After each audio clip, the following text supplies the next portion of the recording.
So guys, हुडको company ने आज के दिन अपने क्वार्टर 2 के रिजल्ट्स अनाउंस कर दिए और रिजल्ट्स के साथ इन्वेस्टर्स की फेवरेट चीज वो भी मिली है आप लोगों को, डिविडेंड कितना मिला है समझते हैं। रिजल्ट्स कंपनी के कैसे हैं। IM NISM 7 सर्टिफाइड, सब्सक्राइब जरूर कर देना। रिजल्ट्स रीड करते के साथ में एक पॉइंट और मैं आपके साथ कहना चाहता हूं। अगर आप चाहते हो कि मैं हुडको पर डेली बेसिस पर आपके साथ अपडेट्स, वीडियोस, चार्ट्स डिस्कस करूं तो कमेंट बॉक्स में यस जरूर लिखना और सब्सक्राइब कर देना ताकि मुझे लगे कि यस आप लोग सच में चाहते हो डेली बेसिस पर हुडको भी। ठीक है, तो कंपनी ने सेकंड इंटरिम डिविडेंड जो है अनाउंस कर दिया है। ₹1 पर शेयर पर इक्विटी शेयर का ये डिविडेंड रहेगा, जिसकी की फिक्सेशन डेट जो है 19 नवंबर की है as record date for recording eligibility of share holders. ठीक है, सेकेंड इंटरिम डिविडेंड की डेट जो है 19 नवंबर की कंपनी ने यहां पर बता दी है। तो भैया ₹1 पर शेयर के हिसाब से एक हेल्दी डिविडेंड है हुडको के अंदर। अब आते हैं कंपनी के रिजल्ट्स पे। तो सारी फिगर्स जितनी भी आपके सामने सब करोड़ में है, कंसोलिडेटेड डाटा है। ये सितंबर 2025 का कॉलम, जून 2025 और सितंबर 2024 का कॉलम जे वाला रहेगा। शुरू करते कंपनी के टोटल रेवेन्यू फ्रॉम ऑपरेशन से, जो कि सितंबर 2025 में 3219 करोड़ का है। यानी कि क्वार्टर ऑन क्वार्टर बेसिस पर कंपनी ने कितना जंप दिया है, लगभग 300 करोड़ के आसपास का। अगर हम टोटल एस्टिमेट करें तो ऑलमोस्ट 280 करोड़ के आसपास का कंपनी का इंक्रीज है quarter on quarter basis company की इनकम पे, जो कि एक स्ट्रॉन्ग ग्रोथ है। पिछले साल 2517 करोड़ की कंपनी की इनकम थी, यानी कि ईयर ऑन ईयर बेसिस पर 702 करोड़ का इंक्रीज है कंपनी की इनकम में, यानी कि रेवेन्यू फ्रॉम ऑपरेशन में। तो पहला ही सेगमेंट कंपनी को मिल जाता है एक ग्रीन फ्लैग। अब आते हैं कंपनी की टोटल इनकम पे। तो कंपनी का टोटल इनकम बनता है अदर इनकम मिला करके। तो इस बार कंपनी की अदर इनकम आई है 31 करोड़ की, जो कि पिछले क्वार्टर में थी 8 करोड़ और पिछले साल भी 8 करोड़ ही थी। यानी कि इस बार कंपनी की अदर इनकम भी बड़ी है, तो इसका फायदा भी कंपनी की टोटल इनकम को मिल जाता है, जिसके बाद क्वार्टर ऑन क्वार्टर और ईयर ऑन ईयर बेसिस पर कंपनी की टोटल इनकम भी और इंक्रीज हो जाती है। तो पहला सेगमेंट कंपनी का काफी स्ट्रॉन्ग है। एक्सपेंसेस देख लेते हैं, क्योंकि उस पर डिपेंड करता है कंपनी का ओपीएम परसेंटेज, जिसको कि हम अगले वीडियो में डिस्कस करेंगे। तो कंपनी के टोटल एक्सपेंसेस है 2296 करोड़ के, यानी क्वार्टर ऑन क्वार्टर बेसिस पर कंपनी की जो एक्सपेंसेस है वो 208 करोड़ इंक्रीज आया है कंपनी के एक्सपेंसेस पर। इसका नुकसान हमें प्रॉफिटेबिलिटी पर देखने को मिल सकता है।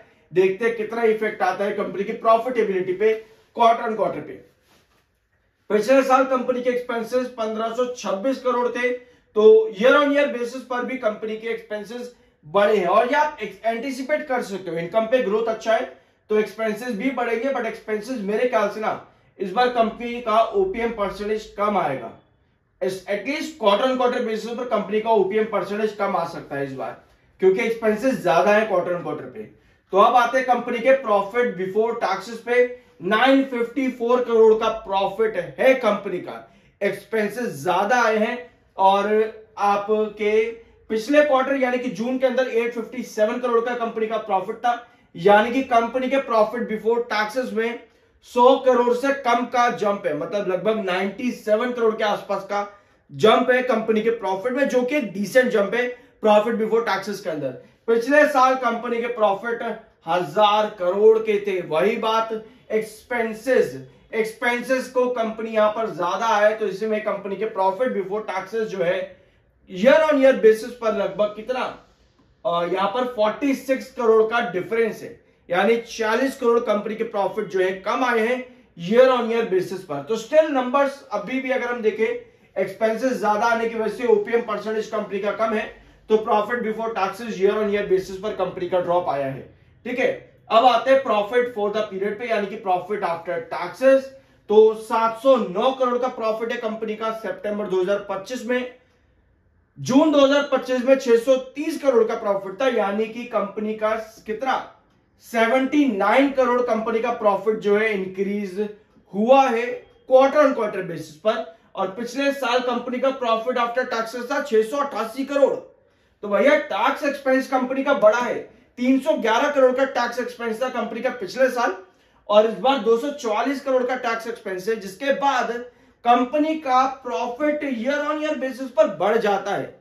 तो भैया लगभग 21 करोड़ का जंप है कंपनी का प्रॉफिट आफ्टर टैक्सेस के अंदर ईयर ऑन ईयर बेसिस, यानी कि एक्सपेंसेस में कंपनी का प्रॉफिट बिफोर टैक्सेस जो गिरा था ईयर ऑन ईयर बेसिस पर, वो आफ्टर टैक्सेस कंपनी का प्रॉफिट वापस से बढ़ गया है ईयर ऑन ईयर बेसिस पर। तो एट द एंड कंपनी के रिजल्ट्स हो जाते हैं ग्रीन।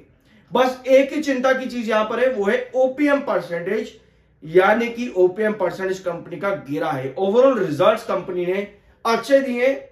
तो ऐसे में चार्ट पर हमको क्या इफेक्ट देखने को मिल सकता है हुडको के।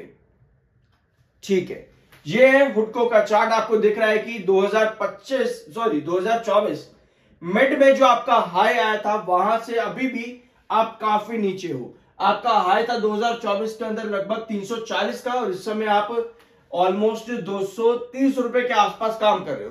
तो 200 आपका 340 का शेयर इस समय 230 पे है, यानी कि अभी भी 110 रुपए आप नीचे हो शेयर में अगर आप टॉप पर एंट्री करके बैठे हो। अब ये चार्ट क्या इंडिकेट कर रहा है, जब भी आपको किसी भी चार्ट में इस तरह की गिरावट दिख रही हो उसके पहले एक बड़े अपवर्ड वेजेस पैटर्न पर वो स्टॉक चला हो और उसके बाद लगातार एक जिगजैग पैटर्न क्रिएट कर रहा है। सिमिलर चीज कल हमने टाटा पावर में भी डिस्कस करी थी, अगर आपने वो नहीं देखा है तो अब यहां पर देखना।